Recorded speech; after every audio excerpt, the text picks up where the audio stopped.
আমি তৃণমূলের সেই নেতা নেত্রীদের বলবো, এই জাতীয় অভ্যাস, এটা কুঅভ্যাসটা ত্যাগ করুন। রাজনীতিটাকে রাজনীতির মতো লড়ুন না।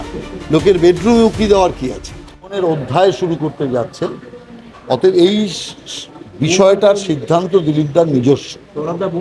অতএব এতে অন্য কারো কিছু বলার নেই। অতএব এর লাভ লোকসান হিসাব করা বাইরের লোকের কাজ না, এটা ওনারা নিজেরা হিসাব করবেন। অতএব আমরা বাইরে থেকে এটুকুই করতে পারি যে আমরা শুভেচ্ছা দিতে পারি। অতএব শুভেচ্ছা দেওয়া, তাদের যে সিদ্ধান্ত বা তাদের যে দাম্পত্য জীবন সেটা সুখী হোক, সার্থক হোক, এই কামনাটুকু করতে পারি। কিন্তু এর লাভ লোকসান কষা আমাদের পক্ষে উচিত নয়, কারো পক্ষে উচিত নয়।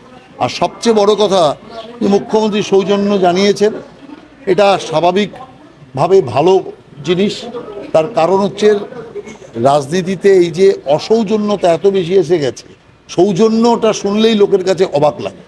দ্বিতীয় বিষয় হচ্ছে তৃণমূলের কিছু নেতা নেত্রী, তাদের স্বভাব দেখছি যে লোকের বেডরুমে উকি দেওয়া।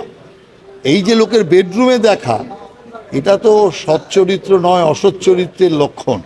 অতএব আমি তৃণমূলের সেই নেতা নেত্রীদের বলবো, এই জাতীয় অভ্যাস, এটা কুঅভ্যাসটা ত্যাগ করুন। রাজনীতিটাকে রাজনীতির মতো লড়ুন না।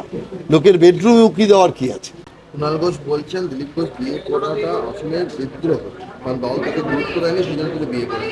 কুণাল ঘোষ তো আর দিলীপ ঘোষের চরিত্র অঙ্কন করার দায়িত্ব ওকে দেওয়া হয়নি। ওকে যে দায়িত্বটা দিয়েছে তৃণমূল, সেটা ঠিকভাবে পালন করুন।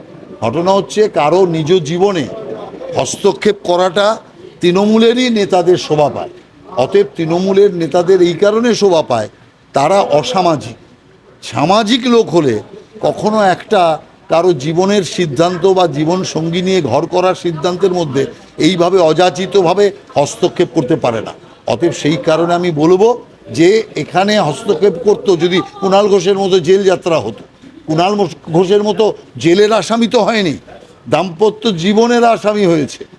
অতএব এটা মানুষের জীবনের ক্ষেত্রে একটা নতুন দিক, এবং সেটা অনেক আনন্দের দিক। বাংলা হান্টের আরও খবর দেখতে নজর রাখুন। বাংলা খবর মানেই বাংলা হান্ট।